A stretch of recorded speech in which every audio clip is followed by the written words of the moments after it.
আসসালামু আলাইকুম ভিউয়ার্স, আশা করি সবাই ভালো আছে। আলহামদুলিল্লাহ আমিও ভালো আছি।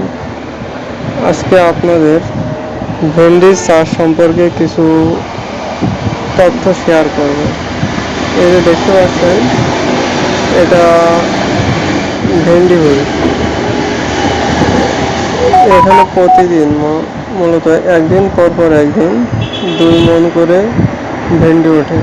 যাদের আবাদি জমি উঁচু, যেখানে পানি জমে না, সেখানে সবাই ভেন্ডি চাষ করতে পারেন। আশা করি স্বল্প বিনিয়োগে অধিক লাভ করতে পারবেন।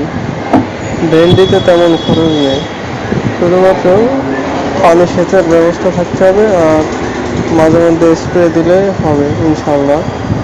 এই যে দেখুন কত সুন্দর ভেন্ডি বই ফুল ধরে আছে। ভেন্ডিতে সার খুব কমই লাগে।